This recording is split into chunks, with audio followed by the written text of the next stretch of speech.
Hey everybody, I just thought I had to jump into this debate about not coaching tactics at certain ages that's going on, whether it's the English FA or US soccer.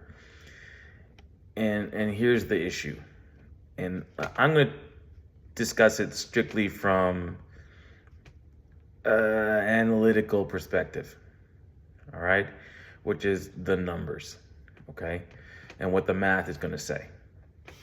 So basically, if you don't coach tactics, right, um, what's going to happen is that the game at that level, U12, U11, whatever it is going to default to the meta, which is counterattacking. Okay, you counterattack here, you counterattack there.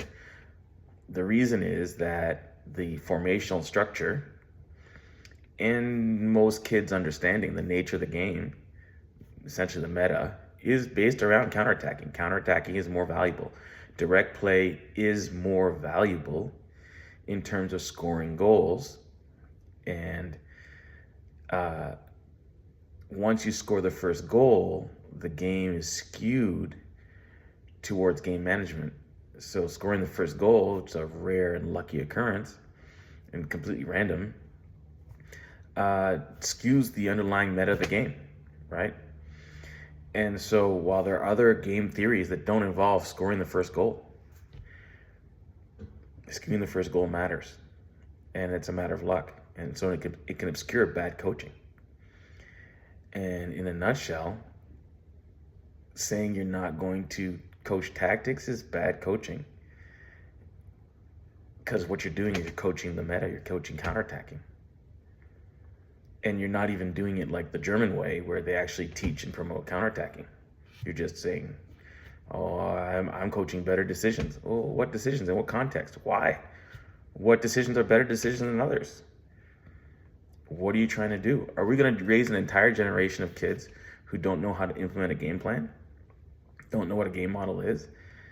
Don't know how to optimize their decisions because they have no background understanding of what decisions are more valuable than others? It's just unscientific.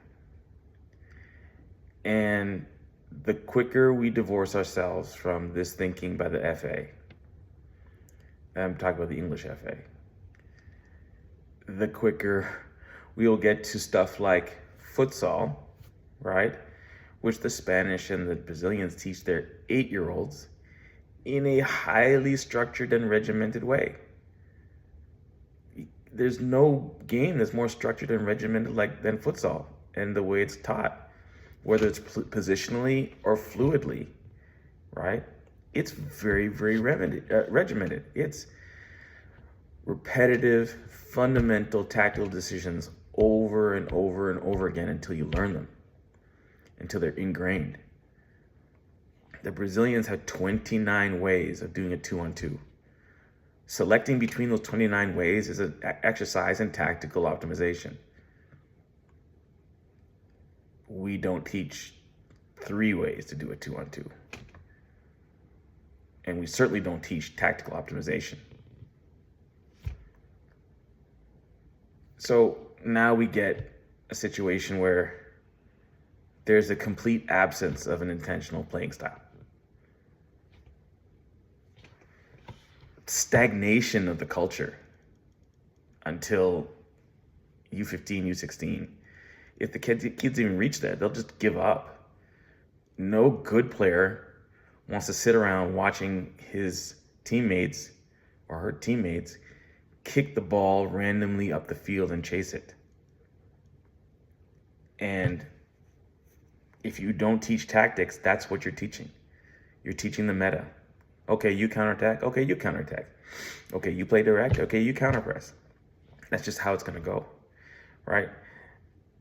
And that in part is because the kids, at least here, aren't technical enough to play positionally spread out and open, right? Now, I suppose you could try and play open and try and play possession, but that is in of itself would require a tactical shift, right? A tactical understanding. And so you are really defaulting. Understand this. If you're not imposing possession, if you're not imposing some kind of tactical vision, whether it's verticality, dispositional play, functional play,